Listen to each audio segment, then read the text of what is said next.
Udah ya, Mah. Papa nyerah, Mah. Lagi-lagi aku harus menerima kekecewaan, seperti malam-malam sebelumnya. Apalagi tak lama kemudian, ku dengar dengkuran Mas Rudi, suamiku, tanpa memikirkan perasaanku. Sudah terbiasa bagiku seperti itu. Setiap kali menunaikan kewajiban bersama, Mas Rudi selalu saja egois. Entah harus bagaimana lagi aku mengatasi keinginanku yang begitu tinggi. Bahkan selama 2 tahun menikah dengan Mas Rudi, bisa dihitung berapa kali aku mencapai puncak kebahagiaan. Terkadang terlintas di pikiranku untuk meninggalkan suamiku, tapi kemudian aku berpikir lagi, suamiku begitu baik selama ini, bukan hanya kepadaku, tapi juga kepada keluargaku. Selama aku menikah dengannya, Mas Rudi selalu menjamin fasilitas orang tuaku, serta membiayai sekolah adikku. Hanya saja, untuk urusan batin, Mas Rudi memang tak bisa mengimbangi keinginanku. Malam berganti pagi, seperti biasa, aku menjalani rutinitasku sebagai istri, menyiapkan sarapan untuk suami yang akan berangkat ke kantor. Ma, Papa berangkat dulu ya. Oh ya, nanti siapin makanan ya, Ma. Sore nanti Agus mulai tinggal di sini. Ya, hari itu Agus anak tiriku mulai tinggal denganku. Suamiku mengatakan, jika ia akan menumpang tinggal di rumahku kurang lebih seminggu sampai mobilnya selesai diperbaiki. Lagi pula, jarak tempuh ke kampusnya lebih dekat dari rumah ini. Suamiku Mas Rudi memang seorang duda. Usianya 55 tahun, selisih 10 tahun dariku. Dari pernikahan sebelumnya, dia dikaruniai seorang putra bernama Agus.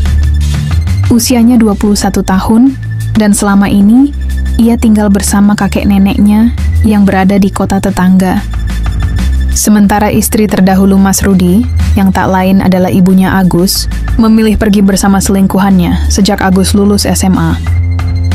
Awalnya, aku sempat ragu untuk memilih Mas Rudi menjadi suamiku, selain karena status yang disandangnya, faktor usia juga menjadi pertimbanganku saat itu.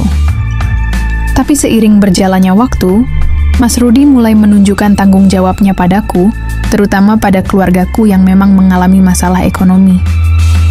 Dengan dukungan dari orang tuaku, akhirnya aku memilih Mas Rudi menjadi suamiku. Meskipun selama 3 tahun membina rumah tangga dengannya, kami belum dipercaya memiliki momongan. Tapi baik aku dan Mas Rudi sama-sama tak mempermasalahkannya. Kami tetap percaya, jika suatu saat nanti, kami akan dipercaya untuk memilikinya. Singkatnya, sore hari, aku masak agak banyak sesuai perintah suamiku.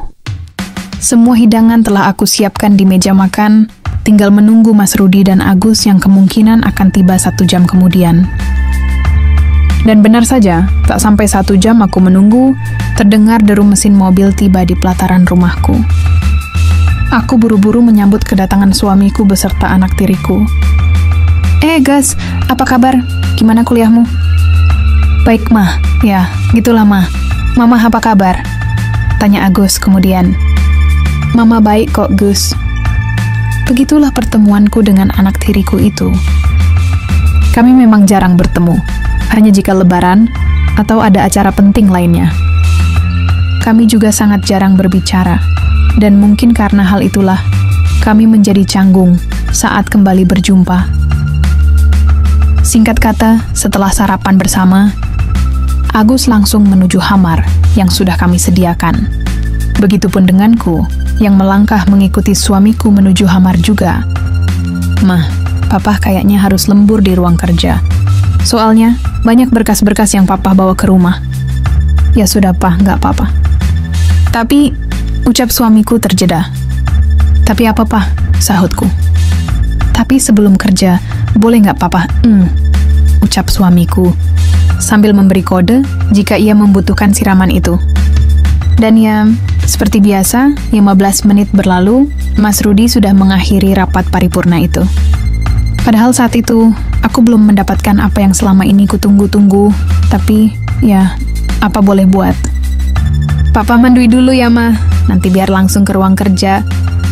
Aku hanya tersenyum getir, kemudian segera merapikan diriku. Aku tak ingin berdebat, dan membuatnya sedih dengan ketidakkebahagiaanku. Selesai mandui, Mas Rudi pun langsung pergi ke ruang kerjanya.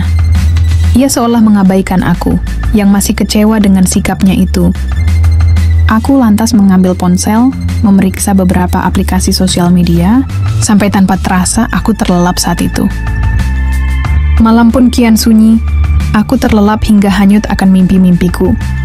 Entah berapa lama aku tertidur, sampai tiba-tiba aku tersentak, tatkala merasakan adanya perubahan berbeda pada diriku. Ada sesuatu yang berjalan ke arah rerumputan, lalu berusaha memberi perhatian lebih pada wilayah itu.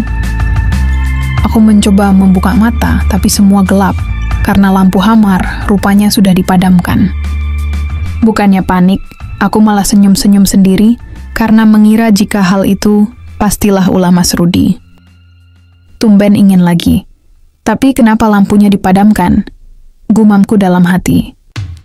Meski begitu, aku tak begitu mempedulikan masalah lampu. Yang terpenting bagiku saat itu, masalah-masalahku bisa terselesaikan saat itu. Kok tiba-tiba gini sih, Pah? Tanyaku. Tapi tak ada jawaban, dan justru melanjutkan visi misinya itu. Jujur aku merasa, suamiku saat itu sungguh berbeda dari biasanya.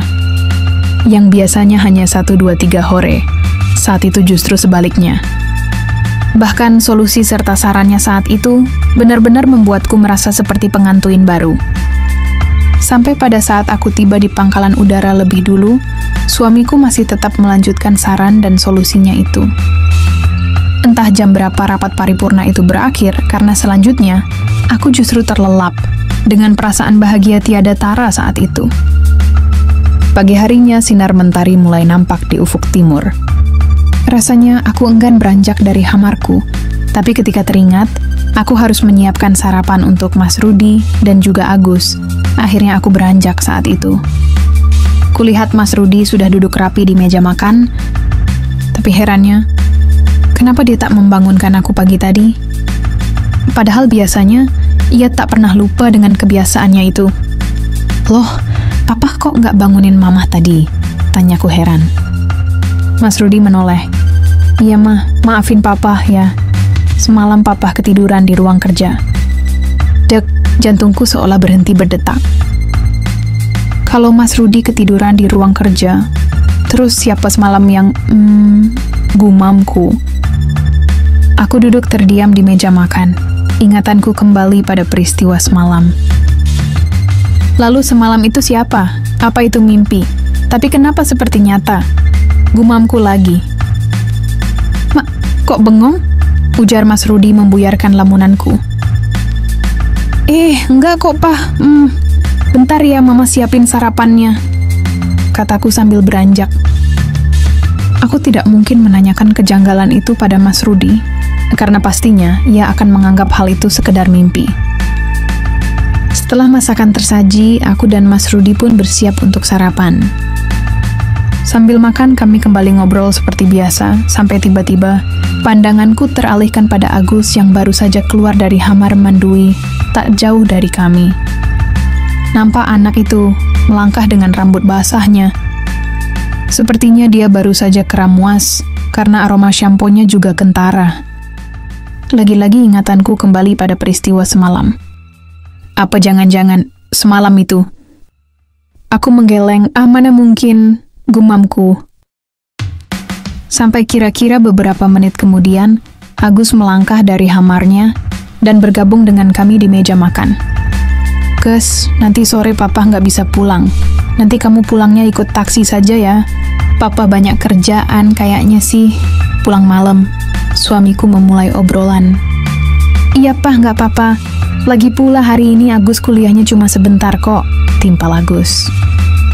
Sementara aku diam saja, tak menanggapi obrolan mereka, meski sesekali aku menoleh ke arah Agus, yang rupanya juga sesekali menoleh ke arahku juga.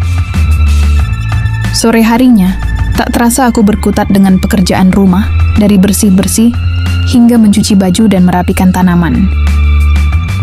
Sampai waktu menunjukkan pukul 3 sore, saat aku mencuci sayuran di depan wastafel, mendadak aku tersentak, tatkala sebuah tangan tiba-tiba melingkar memyukku dari belakang. Loh, Pak, kok sudah pulang? Bukannya tadi bilangnya pulang malam? Tanyaku yang mengira, jika seseorang itu adalah suamiku. Tapi mendadak aku kaget bukan kepalang ketika menoleh bukanlah Mas Rudi yang kudapati, melainkan Agus anak tiriku. Apa-apaan kamu, Gus? Ujarku gelagapan sembari menjauh. Mama ini kenapa toh? Bukannya semalam kita. Bagai tersambar petir aku mendengarnya. Rupanya benar dugaanku tadi. Semalam bukanlah suamiku, melainkan Agus yang menyarankan masalah-masalahku itu. Apa maksudmu, Gas? Sudahlah, Ma. Bukannya Mama antusias juga? Aku menggeleng tak percaya. Tapi Mama enggak. Dengan segera aku berlari menuju kamar sambil menangis. Lebih tepatnya menangis karena terkejut dan malu. Tapi tanpa kukira, rupanya Agus mengejarku. Ia kembali memyuku ketika aku hendak membuka pintu. Agus, ujarku menghalaunya. Tapi usahaku sia-sia karena semangat 45 Agus lebih mendominasinya. Mama mau apa kamu, Gus? Wes lama, sedilut wae kok, ujar Agus sambil berlari ke arah rerumputan padang Sahara. Ia sepertinya memang paham bagaimana membuat aku hanyut akan nirwana. Dan, ya, aku kalah. Bahkan aku antusias ketika dia membawaku ke tempat biasa Mas Rudi menunaikan ibadahnya.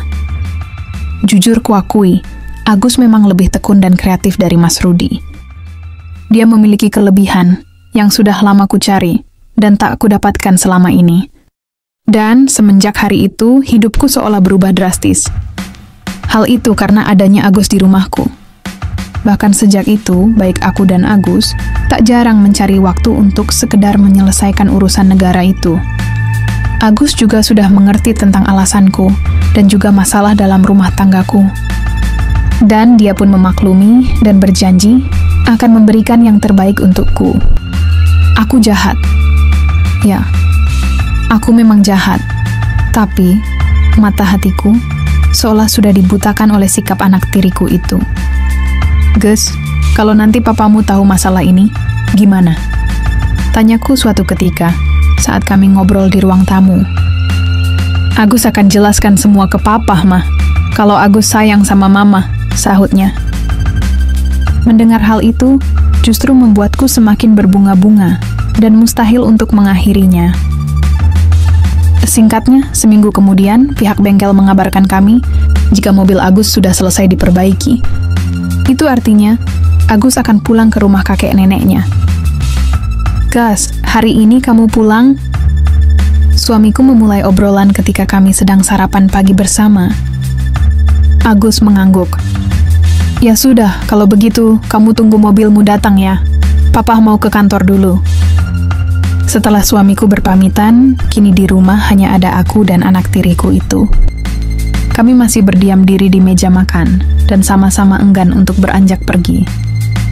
Entah mengapa aku merasa sedih. Rasanya baru seminggu hidupku berwarna lagi, tapi selanjutnya harus berubah suram kembali. Gas, kalau kamu pulang, Mama gimana? Tanyaku memulai obrolan.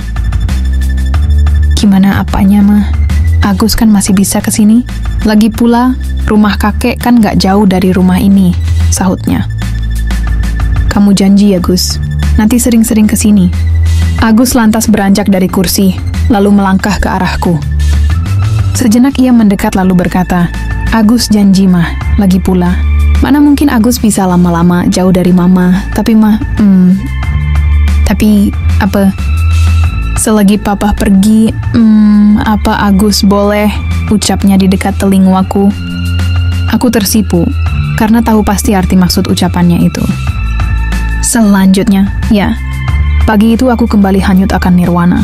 Ketika Agus mulai mempresentasikan ketekunannya dalam mengemudikan perahu layar, aku tak lagi memikirkan piring sisa makanan, bahkan membersihkan dapur sekalipun. Yang ada di benakku hanya ada keceriaan, karena Agus lagi-lagi bisa membuat suasana yang semula murung menjadi lebih syahdu. Kami memanfaatkan waktu terakhir dengan sebaik-baiknya, sebagai tanda perpisahan, dan sebagai bekal tak bertemu untuk sementara waktu. Entah sudah berapa kali aku tiba di pangkalan udara, tapi yang pasti hari itu, Sejak pagi hingga sore, tak ada waktu yang terlewatkan untuk menyarankan solusi-solusi permasalahan itu. Sore harinya, selagi suamiku belum pulang, ku sempatkan waktu untuk membantu Agus mengemasi barang-barang yang nantinya hendak ia bawa pulang. Sambil berkemas, sesekali aku tertawa karena candaannya. Hal yang memang jarang suamiku hadirkan selama kami bersama. Singkatnya, sudah seminggu Agus pergi dari rumahku. Tak bisa kupungkiri, kepergian Agus jelas membuat suasana rumah menjadi jauh lebih sunyi. Biasanya setiap sore, aku selalu menyambut kepulangan suami dan kekasihku, yang tak lain adalah anak tiriku sendiri. Tapi sejak Agus pergi, semua terasa berbeda. Tak ada lagi senyum yang aku tunggu. Tak ada lagi gurauan yang membuatku tertawa. Kendati demikian, kami masih saling komunikasi. Seperti bertukar pesan atau telepon-teleponan ketika suamiku pergi. Sampai kira-kira 2 minggu kemudian, tepatnya di hari Senin pagi, Agus mengirim pesan jika ia ingin bertemu denganku. Dia mengajakku ke sebuah penginapan, tapi sebelumnya, dia akan menungguku di minimarket, sekaligus menjemputku di sana. Dengan senang hati, aku pun menyetujui hal itu. Singkatnya, taksi yang kupesan langsung membawaku ke sebuah minimarket untuk bertemu anak tiriku itu.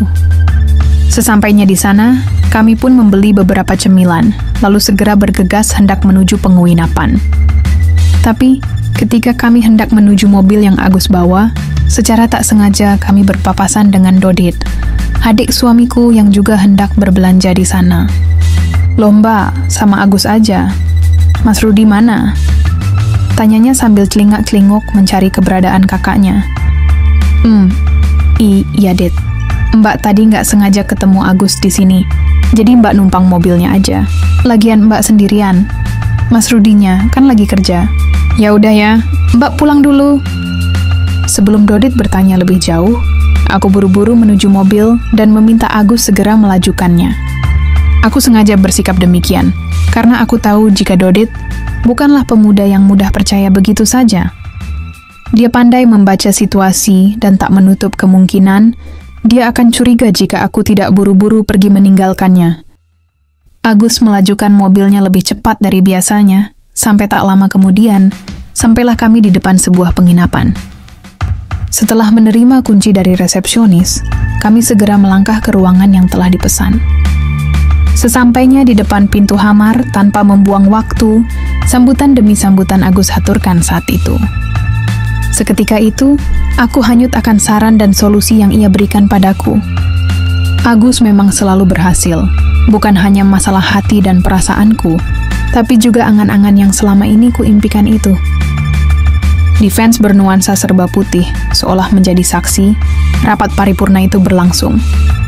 Dan dalam beberapa kali kopling manual, banjir bandang pun melanda diriku. Coba Mama lebih dulu kenal kamu, Gus. Mungkin lain ceritanya ya. Iya, Ma. Tapi sekarang malah Agus yang takut. Takut kenapa, Gus? Takut kita nggak bisa sama-sama lagi, Ma. Kamu ngomong apa sih, Gus? Ya, Agus takut aja, Ma. Aku tak menjawab, karena Agus semakin melajukan perahunya. Hingga pada saat ia hampir tiba di pangkalan udara, aku memintanya untuk meletakkan pundi-pundi kebaikan pada wadiah yang tersedia. Waktu pun beranjak sore, dan kami pun segera pulang ke rumah masing-masing. Selama di perjalanan, aku terus memikirkan ucapan Agus tadi. Entah kenapa perasaanku menjadi tak nyaman, seolah-olah akan terjadi sesuatu yang buruk menimpa kami. Dan rupanya benar. Setelah Agus mengantarku sampai di depan gerbang rumah, sementara dia pergi, aku langsung melangkah menuju pintu rumahku. Tapi sesampainya di sana, mendadak aku terheran ketika mendapati pintu sudah terbuka lebih dulu. Aku kembali mengingat, apakah aku lupa untuk mengunci pintu? Kalaupun Mas Rudi datang, tapi kenapa tak kudapati mobilnya terparkir di garasi rumahku? Dengan perasaan was-was aku melangkah masuk sambil memperhatikan sekitar ruangan, yang nyaris tak berubah. Suasananya masih tampak sepi, seperti awal ku tinggal pergi. Dan barulah ketika aku masuk dalam kamarku, mendadak jantungku dak-dik-dug, mendapati seorang pria mematung menghadap jendela kamarku. Papa sudah pulang, tanyaku gugup.